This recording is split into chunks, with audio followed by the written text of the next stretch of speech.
Hi gang, welcome back to the Unraised Latina Ever. Tonight's topic is going to be those nasty liberals. You know, we were talking about all the things that they do, and I went to a Republican event and it kind of ingrained everything that I already knew. But it's like, you know, one of the things that even I didn't know, and I'm guilty, is that I used to say, oh, we're a democracy, and like somebody tonight at the group was like, no, we're a republic. But like, I was an adult, and like, you had to tell me this, and a lot of the kids nowadays don't know this, and so we're a representative republic. And so anyway, I don't go to these events very often because I really don't like restaurant food. And even though it was an Italian food place, and most Italian food places are just fabulous. Leo, I'm sure your food is fabulous, but you know what? I make my Italian food unlike any Italian person ever made it, because I am mixed with Rican. Okay, so when my food gets cooked, I have southern border, you know, because I not even like the Puerto Rican influence there, but south of the border. So it is a Mexican Italian mixture. It's like, it has those habaneros diced up, and that spaghetti sauce just kicks ass. And then when you get used to that kick ass like heat in your sauce, and your like steam is blowing out of your ears and everything else, it's like, it makes you feel good. It makes you feel warm inside. So then like, it actually speeds up your metabolism, and then you don't feel as bloated.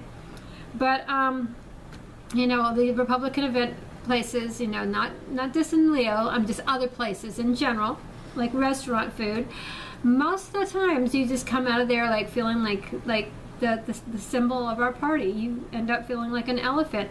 But if I moved to Texas and I got real authentic Mexican food, I would just be so happy at those Republican events. If you guys like had a Republican event where you had real Mexican food, and I don't care how fat I blew up, I would just spend more hours at the gym or whatever.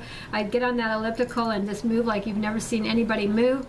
But anyway, I was telling Bill, like, the Mexican food there is fabulous. It is like, you know, so as we're talking about Mexico, because we need to address it, you know, people are getting outraged about illegal immigration. Well, you know what, I love our friends from the South. I really do, so long as they come in here the proper way. I love the culture.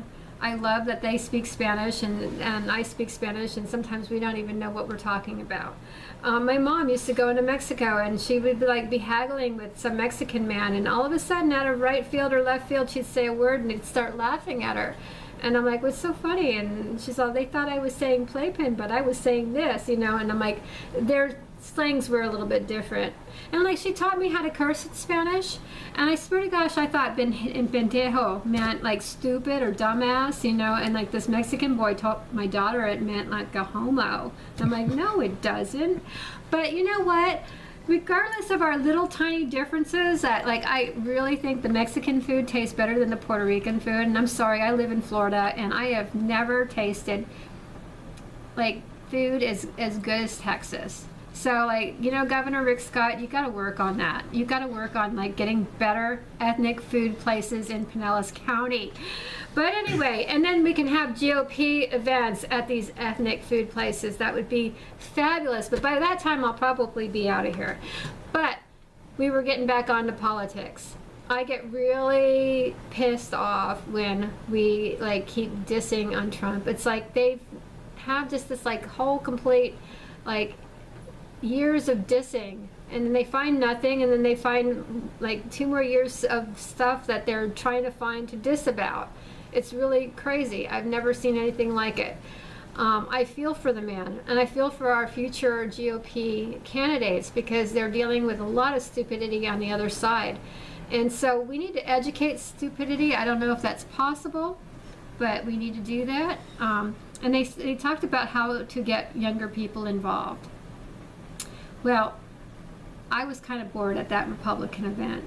I mean, the speaker was great. He kind of had to stand in for somebody else. He was fine. But for the most part, I get a little bit bored with things. And maybe that's because I have dyslexia and ADHD and stuff like that. And my mind is going a mile a minute. But, you know, also I think there's a generational, like, gap. you know, because I'm always feel like I'm the youngest person at these like events. I'm not, but I feel like I am. And I know that like it's very difficult to get the younger people to come out because they're busy with their kids. And I know like when I was younger, last thing I wanted to do was sit around a bunch of old people complaining about the money situation. But you know what? You think about it, you know, if we kind of let things go and we don't kind of let our kids know how important it is to get involved, and then we're not going to have anything to protect, you know, Social Security and all these other the programs that were supposed to be for them aren't going to be, and we'll spend ourselves out of a country. So I think it's important that we pull in young people. They gave us a book to order that every young person should read. It was called 5,000 Leap Year. Was that it, Bill?